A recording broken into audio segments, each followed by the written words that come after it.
എല്ലാവരും സുഖമായിട്ടിരിക്കുന്നോ? ചുമ്മാ ഒരു വ്ളോഗ് എടുക്കാമെന്ന് വെച്ചു. ഇങ്ങനെ ഇരുന്നപ്പം ഒരു കുട്ടികൾ രണ്ടുപേരും സ്കൂളിൽ വിട്ടു, ചേട്ടൻ ഡ്യൂട്ടിക്ക് പോയി.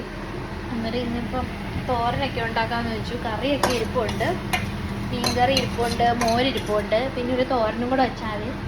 തോരനും കൂടെ വെച്ചിട്ട് കടലൊക്കെ ഒന്ന് പോയിട്ട് വന്നാലോ എന്ന് വിചാരിക്കാം. നോക്കട്ടെ, പറ്റുവാണെങ്കിൽ അവിടെ നിന്ന് ഞാനൊരു വീഡിയോ എടുക്കാം. അപ്പം ഞാൻ ഇന്ന് വെക്കുന്ന ക്യാബേജ് തോരനാണ്.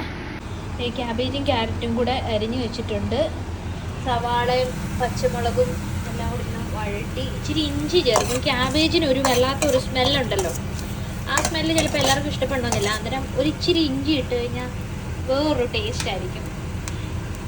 എല്ലാ വട്ടം ക്യാബേജ് ഉണ്ടാക്കുമ്പം ഞാൻ അതിൻ്റെ അത് ഇച്ചിരി ഉഴുന്ന് പരിപ്പിട്ട് വറക്കുവേ. അത് നമ്മുടെ തമിഴ്നാട്ടിൽ പോയുള്ളൊരു ശീലമാണ്. ചെന്നൈയിൽ എപ്പോഴും അങ്ങനെ ചെയ്യും. പിന്നെ എൻ്റെ അമ്മായിയമ്മ ഉണ്ട്, എൻ്റെ മമ്മിയാണെങ്കിൽ എപ്പോഴും ഉഴുന്ന് പരിപ്പിട്ട് വറക്കും ആദ്യം. അതിന് നല്ലൊരു ടേസ്റ്റാണ്. ഇടയ്ക്ക് ഒരു കടി കൊള്ളുമ്പം നല്ല തോരൻ നല്ല ഒരു ഫ്ലേവറും ഒക്കെ വരും. പിന്നെ ഇപ്പം തോരൻ വെച്ചുകൊണ്ടിരിക്കുക. തോരൻ വെച്ചിട്ട് ചുമ്മാ വെളിയിലൊന്ന് പോകണമെന്നുണ്ട്. ഞാൻ പൊതുവെ അങ്ങനെ വീട്ടിൽ ഇരിക്കാറില്ല. എന്തെങ്കിലും പിള്ളേരെ സ്കൂളിൽ വിട്ടിട്ട് ഞാൻ പൊതുവെ അങ്ങനെ വീട്ടിൽ ഇരിക്കാറില്ല. പിള്ളേരെ സ്കൂളിൽ വിട്ടിട്ട് എവിടോട്ടെങ്കിലും ഒക്കെ അങ്ങ് ഇറങ്ങും. അന്നേരം ചുമ്മാ നടക്കാൻ കഴിയും. ഇവിടെ ഈ തണുപ്പത്ത് വീട്ടിലിരിക്കുന്നതിൽ നല്ല നമുക്ക് വെളിയിലോട്ട് പോയി ഒക്കെ ഒന്ന് നടന്നിട്ട് വരുവാണെങ്കിൽ നല്ല രസമായിരിക്കും. അങ്ങനെ നടക്കാനുള്ള പരിപാടിയാണ്. പിന്നെ തോരൻ എടുത്ത് ഇടുവാണ്. തോരന് അല്ല, നമ്മുടെ ക്യാബേജും ക്യാരറ്റും കൂടെ അരിഞ്ഞ് വെച്ചിട്ടുണ്ടായിരുന്നു. അത് ഇതിൻ്റെ അതിൽ സവാളയും പച്ചമുളകും പിന്നെ കുറച്ച് ഇഞ്ചിയും കൂടി ഇട്ട് വഴട്ടിയിട്ട്, ഒത്തിരി വെള്ളമൊന്നുമില്ല എന്തായാലും, കാരണം തോരൻ നമ്മൾ അരിഞ്ഞ് വെച്ച് വിടുമ്പോഴത്തേക്ക് ഒന്നുകൂടെ ഒന്ന് വഴട്ടാലോ. നമുക്ക് ചെറുതായിട്ടൊന്ന് വഴട്ട് വരുമ്പോഴത്തേക്ക് നമ്മുടെ അരിഞ്ഞ് വെച്ച് ക്യാബേജും ക്യാരറ്റും കൂടെ അതിനകത്ത് ഇട്ടു. ഒരു പാതി ക്യാബേജ് ഞാൻ എടുത്തുള്ളൂ. പാതി ക്യാബേജും ഒരു ക്യാരറ്റും കൂടി എടുത്തു.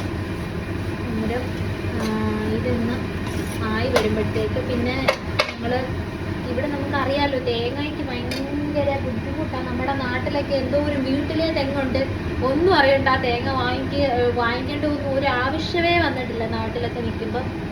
ഇപ്പം നോക്കി തേങ്ങ വാങ്ങിക്കേണ്ട അവസ്ഥ. ഇവിടെ പിന്നെ തേങ്ങയായിട്ട് ഞങ്ങൾ വാങ്ങിച്ചൊരു വട്ടം, പക്ഷെ തേങ്ങയായിട്ട് വാങ്ങിച്ചപ്പോഴല്ല, അതിൽ ഒട്ടും ഒരു വട്ടം വാങ്ങിച്ചപ്പോൾ അബദ്ധം പറ്റി. അത് കൊള്ളത്തില്ലായിരുന്നു. തേങ്ങ വെള്ളമെല്ലാം ചീത്തയല്ലായിരുന്നു. പിന്നെ അതങ്ങനെ വെറുതെ എടുത്ത് കളയണ്ടേ. അന്ന് തേങ്ങയായിട്ട് വാങ്ങിച്ചപ്പോൾ എനിക്കൊന്ന് 3 പൗണ്ടായിരുന്നു ഇവിടെ. 3 പൗണ്ട് എന്ന് പറഞ്ഞാൽ നമ്മുടെ ഒരു 300 രൂപ നാട്ടിൽ. അത്രയൊന്നും വേണ്ടാന്ന് വെച്ചു. പിന്നെ ഞങ്ങൾ ഡെസിക്കേറ്റഡ് കോക്കനട്ട് എന്ന് പറഞ്ഞ് വാങ്ങിച്ചേ. നമ്മുടെ ഒരു പാക്കറ്റിൽ കിട്ടും. ഇതുണ്ട് ഡെസിക്കേറ്റഡ് കോക്കനട്ട്. ഇത് നമ്മളൊന്നുമില്ല, ജസ്റ്റ് ഒരു ബൗളിൽ എടുക്കുക, ഒരു ഇച്ചിരി ആവശ്യത്തിന് എടുത്തിട്ട് അത് ഞാനെന്തെടുക്കും, ചിലവർ അങ്ങനെ ഇടുന്നവരുണ്ട്. പക്ഷെ ഞാനതൊരു നല്ല ഒരു നനവ് വരാൻ വേണ്ടിയിട്ട് ഒരു സ്വല്പം വെള്ളം ഒഴിച്ച് നമ്മൾ ഓവനിൽ വെച്ച് ജസ്റ്റ് ഒന്ന് ചൂടാക്കും. ഒരു 1 മിനിറ്റ് വെക്കത്തേ ഉള്ളൂ കേട്ടോ. 1 മിനിറ്റ് എന്ന് വെച്ചാൽ അതെ 1 മിനിറ്റ് വെക്കും സ്ലോയിലാക്കിയിട്ട്. അപ്പം നമ്മുടെ തോരൻ ഇങ്ങനെ ആയി വരുന്നൊക്കെ കാണിക്കാം. നമ്മുടെ സവാളയും പൊട്ടെ തോരനെല്ലാം ഉള്ള കൂട്ടി ഇങ്ങനെ വെച്ചിട്ടുണ്ട് കേട്ടോ. ഇങ്ങനെ കൂട്ടി വെച്ചിട്ട് നല്ല അമക്കി കൊടുക്കുക. തീ ഏറ്റവും കുറച്ച് വെക്കുന്നതായിരിക്കും നല്ല. ഉപ്പിട്ട് കൊടുത്തിട്ടുണ്ട്. അത് അടച്ചവിട്ടിരുന്നോട്ടെ. അതൊരു 5 മിനിറ്റ് ആകുമ്പം കഴിഞ്ഞ് ഒരു 2-3 മിനിറ്റ് കഴിഞ്ഞ് നമുക്ക് ഒന്നുകൂടെ തുറന്ന് നോക്കാം. അപ്പം തോരൻ അവിടെ ആകുന്ന സമയം കൊണ്ട് നമുക്കിതെല്ലാം പെറുക്കി ഒതുക്കാം. എന്നാലേ നമുക്ക് വെളിയിലൊന്ന് പോയിട്ട് വരാൻ പറ്റത്തുള്ളൂ. ചേട്ടൻ രാവിലെ പോയിട്ട് വരാൻ എപ്പോഴും ഒരു ഉച്ച 2 മണിയൊക്കെ ആകും വരാൻ. അന്നേരം കറിയെല്ലാം ഇരിപ്പുണ്ട്. കറി എന്ന് വെച്ചാൽ തോരൻ മാത്രം വെച്ചാൽ മതിയായിരുന്നു. മീൻകറി ഇരിപ്പുണ്ട്. മീൻകറി ഞങ്ങൾ ഇന്നലെ സാൽമൺ വാങ്ങിച്ചായിരുന്നേ. സാൽമൺ നല്ല കറി വെച്ചിട്ടുണ്ട്. കുറച്ച് വറക്കാൻ എടുത്ത് വെച്ചിട്ടുണ്ട്. നമുക്കിതെല്ലാം പെറുക്കി ഇനി ഇതിൻ്റെ അകത്ത് വെക്കണ്ടേ. ക്യാരറ്റും ക്യാബേജും എല്ലാം പെറുക്കി നമുക്ക് ഫ്രിഡ്ജിൽ വെക്കാം. ഇന്ന് രാവിലെ മൊത്തം സമയം പോയി. ഞങ്ങളുടെ ബോയിലർ കംപ്ലൈൻ്റ് ആയിപ്പോയി. അപ്പം ബോയിലർ റെഡിയാക്കാൻ വേണ്ടി ഒരാൾ വന്നിട്ടുണ്ടായിരുന്നു. ഇവിടുത്തെ കാര്യമൊന്നും പറയണ്ട.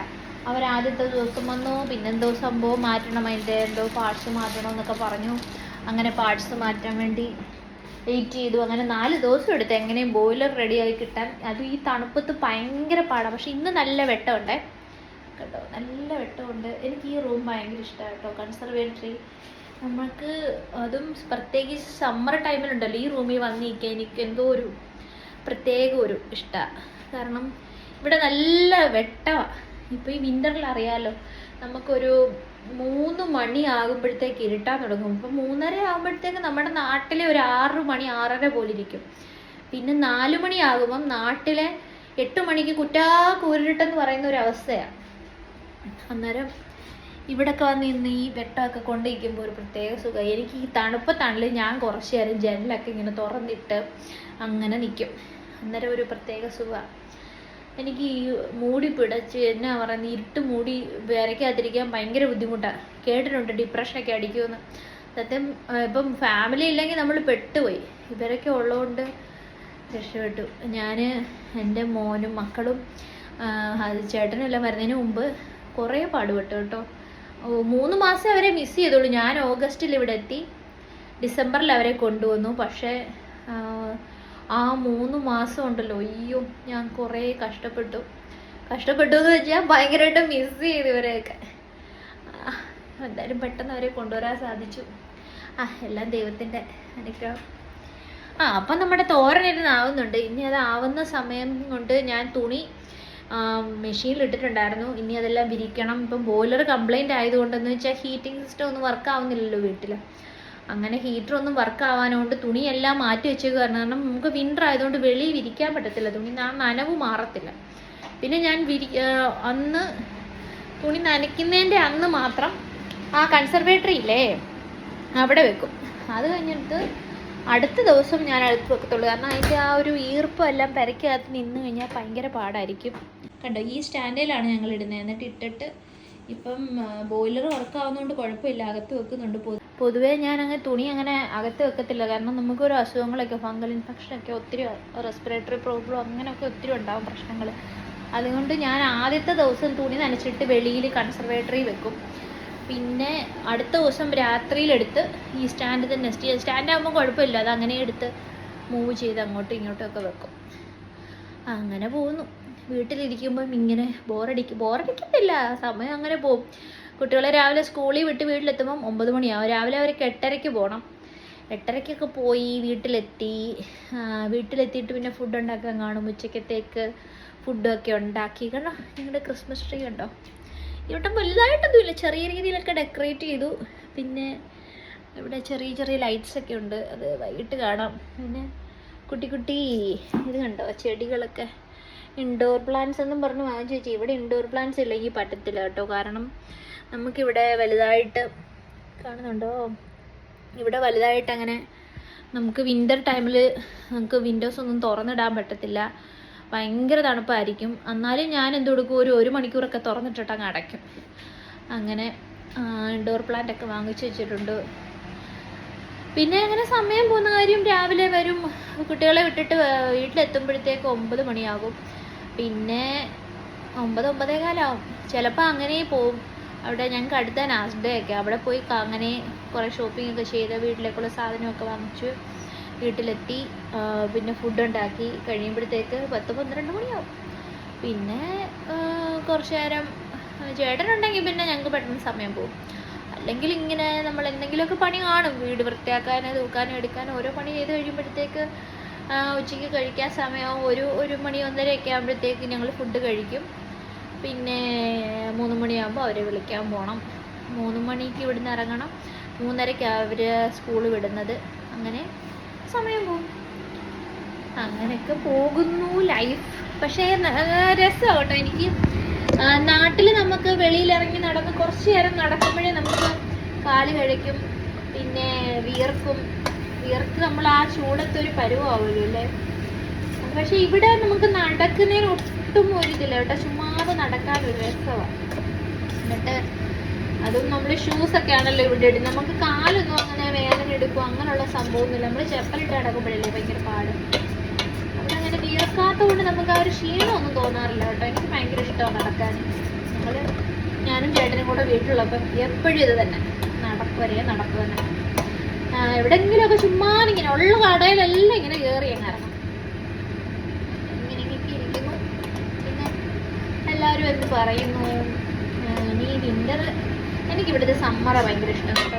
എന്ത് രസമെന്ന് പറയും ഇവിടുത്തെ സമ്മർ. കണ്ടിട്ടില്ലാത്ത ഇഷ്ടം പോലെ ചെടികളൊക്കെ ഉണ്ട് ഇവിടെ. ഒത്തിരി പൂക്കളൊക്കെ കാണണം. നമ്മൾ പ്ലാസ്റ്റിക് ആണെന്നേ തോന്നത്തുള്ളൂ കണ്ടു കഴിഞ്ഞാൽ, അത് കൂട്ടത്തിലുള്ള പൂക്കളും ഒക്കെ. അപ്പം നമ്മുടെ തോരനായി വരുന്നു. തുണിയെല്ലാം ഒരുവിധമായിട്ടുണ്ട്, ഇനി അത് കൊണ്ട് വിരിക്കണം. അപ്പം ഇനി ഒരു ദിവസം കാണാം. ബൈ. അപ്പം തോരൻ ആക്കണമല്ലോ അല്ലേ? അതെ, തോരനാക്കി വരട്ടെ. ഇനി ഇച്ചിരി സമയമുള്ളൂ, കാരണം ഞാൻ അന്നേരത്തേക്ക് തുണി വിരിക്കാമല്ലോ. തുണി വിരിച്ചിട്ട് തോരൻ പോയി കഴിയുമ്പോൾ എനിക്ക് വെളിയിൽ പോകാം, സാധനം വാങ്ങിക്കാം. അന്നേരത്തേക്ക് ചേട്ടൻ 2 മണിക്ക് വരും. പിന്നെ 3 മണിയാകുമ്പോൾ അവരെ പിക്ക് ചെയ്യാൻ പോകണം. അപ്പോൾ ഇന്ന് ഇത്രേ ചെയ്യുന്നുള്ളൂ. ഇന്ന് ഞാൻ പൊതുവെ ഇങ്ങനെ വ്ളോഗ് ചെയ്തിട്ടില്ല. ഇതെൻ്റെ ആദ്യത്തെ വ്ളോഗാണ്. അപ്പോൾ ഇഷ്ടപ്പെട്ടെങ്കിൽ എല്ലാവരും സബ്സ്ക്രൈബ് ചെയ്യുക, ലൈക്ക് ചെയ്യുക, ഷെയർ ചെയ്യുക. Okay, by.